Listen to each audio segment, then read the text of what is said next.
Hi everybody, it's Carl here from the DIY Fix, and I want to welcome you to the first video in this new project that I'm going to be doing where I will be building a DIY pizza oven. So this is a project that I'm really looking forward to. I've never done anything like this before. I'm certainly not a bricklayer. I have very little experience laying bricks whatsoever. So it's going to be a challenge, but I think it's going to be interesting, and I really hope you enjoy watching me do it. So the first job that I'm going to be doing here is just leveling the ground in the area where I want to create the concrete base. So this is an area in the garden where we don't really have a lot going on here. You can see there's no plants to speak of. I'm digging out a load of weeds at the minute. And it's quite close to the deck where we already have the barbecue. You can see that just up in the top right of the screen here, a rusty old barbecue.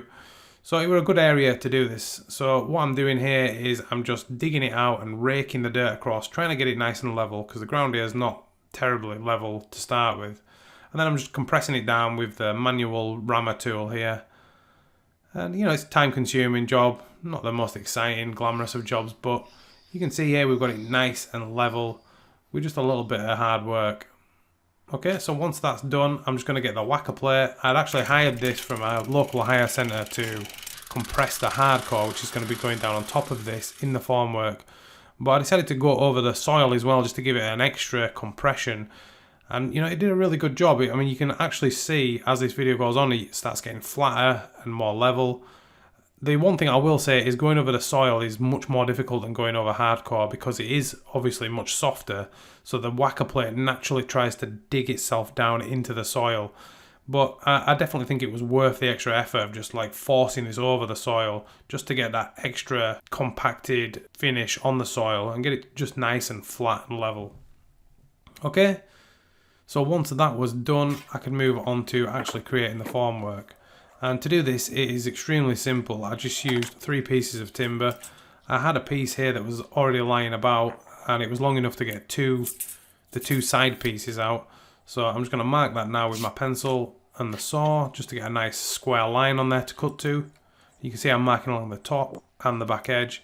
And that's a really good idea, just so you can get a nice clean straight cut with your saw by following both lines. Obviously, if you have a chop saw, by all means use the chop saw.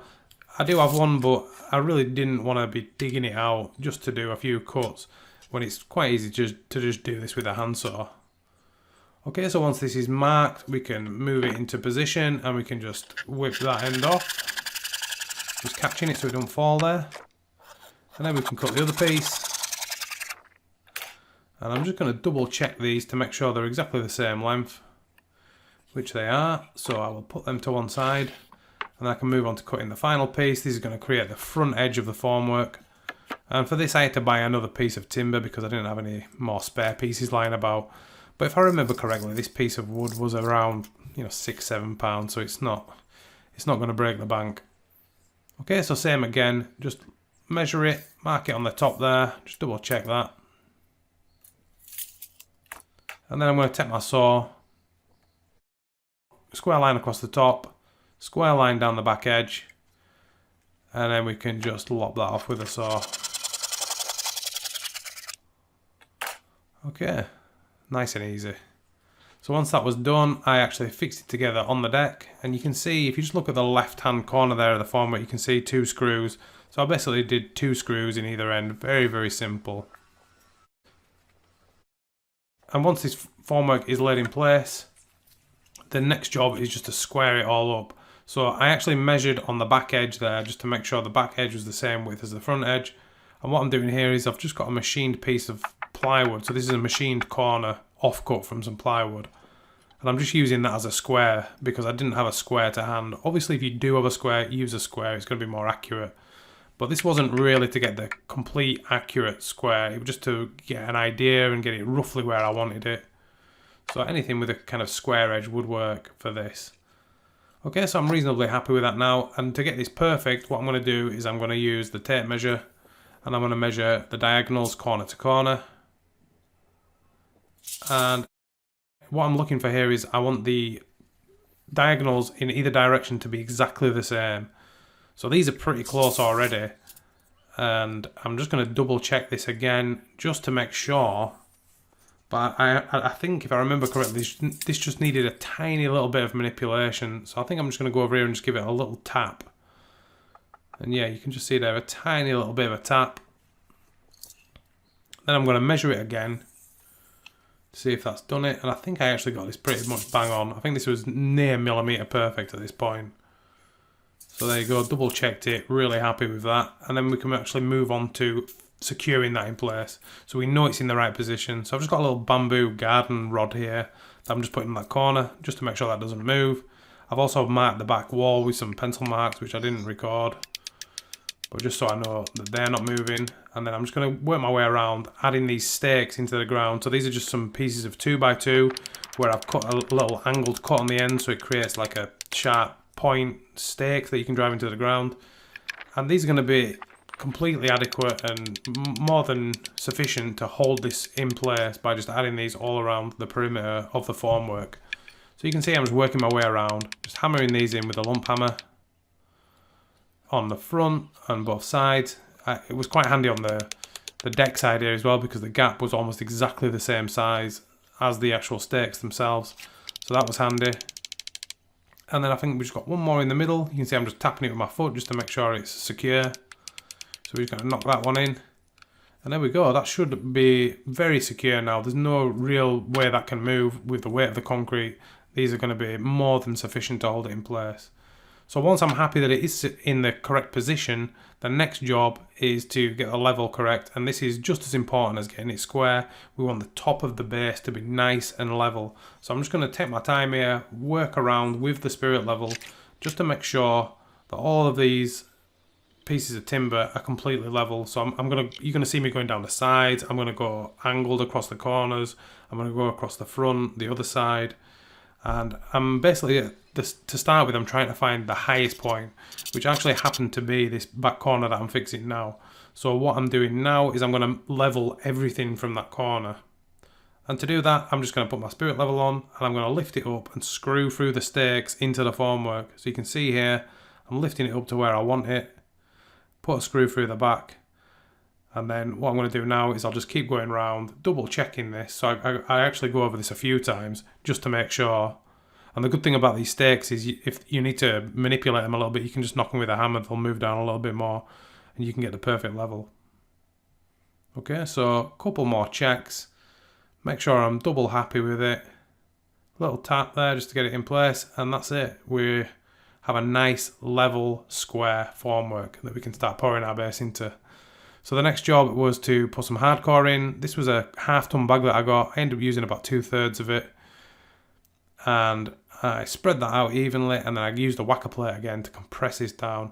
What I will say is it was a little bit spongy on that left-hand side where I'd moved a lot of the soil, so I left this a few days to settle, but it ended up really nice and hard. It ended up being a really nice solid base ready to pour the concrete into.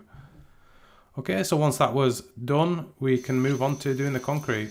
So first things first, I've got a mixer here. You can see I'm just pouring a little bit of water into the mixer, and I'm going to be mixing the concrete myself, and the mix that I'm using is a 5:1 ballast cement mix. So that's 5 parts ballast, 10mm ballast I was using, and just standard cement. So I started by putting 2 buckets of ballast in there with a little bit of water, so around 1/4 of a bucket of water that I'd already put in the mixer. Then I put around 1/2 a bucket of cement in there, so I filled it full, but I put around half of it in, left it for a couple of minutes to mix, and then put the rest in. So I just wanted to make sure that was completely mixed together.